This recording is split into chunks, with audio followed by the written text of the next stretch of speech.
शाका अपनी गरीबों की बस्ती में सुकून से रह रहा था। दिन भर खेतों में मेहनत करता और रात को अपनी माँ की सेवा में लगा रहता। उसी गांव की सबसे खूबसूरत लड़की शबनम उससे मोहब्बत करती थी। उसके लिए शाका दुनिया का सबसे खूबसूरत आदमी था। शाका की जिंदगी में सिर्फ सुकून ही सुकून था, जब तक वह नहीं आया। जुगनू, डॉन, आंखों में आग और दिल में बादशाहत का इरादा लेकर उसने गाँव में कदम रखा और फैसला कर लिया कि अब यहाँ सिर्फ मेरा महल बनेगा और सब मेरी गुलामी करेंगे, चाहे किसी को भी मारना पड़े। रात को जब शाका खेतों से घर जा रहा था, जुगनू के आदमियों ने पीठ के पीछे से उस पर डंडे से वार किया। शाका बेहोश हो गया। उसी रात जुगनू ने पूरे गांव में आग लगा दी। सब कुछ जल गया। पूरा गांव जलकर राख हो गया। शाका भी बहुत जख्मी हो गया था। वह अभी कमजोर था, कुछ नहीं कर सकता था, इसलिए वह गांव से भाग गया। लेकिन उसने दिल में ठान लिया था वह लौटकर जरूर आएगा बदला लेने के लिए। 6 महीने गुजर चुके थे। जुगनू का महल अब बनकर तैयार हो चुका था। हर कोई उससे डरता था। जुगनू का जुल्म अब इतना बढ़ चुका था कि शाका की माँ भी दुखी होकर कहती थी, शाका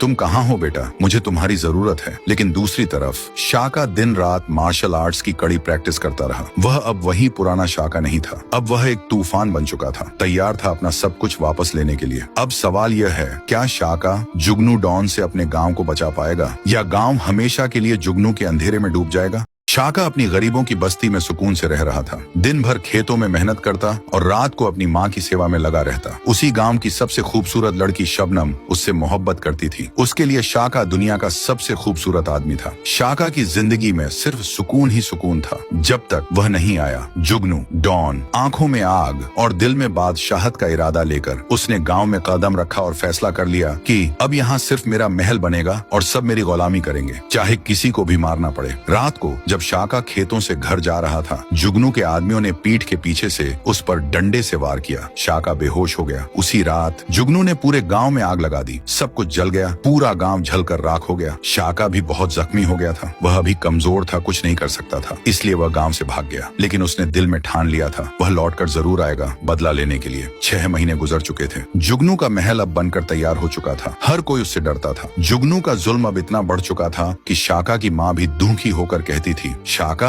तुम कहाँ हो बेटा, मुझे तुम्हारी जरूरत है। लेकिन दूसरी तरफ शाका दिन रात मार्शल आर्ट्स की कड़ी प्रैक्टिस करता रहा। वह अब वही पुराना शाका नहीं था। अब वह एक तूफान बन चुका था, तैयार था अपना सब कुछ वापस लेने के लिए। अब सवाल यह है, क्या शाका जुगनू डॉन से अपने गांव को बचा पाएगा या गांव हमेशा के लिए जुगनू के अंधेरे में डूब जाएगा?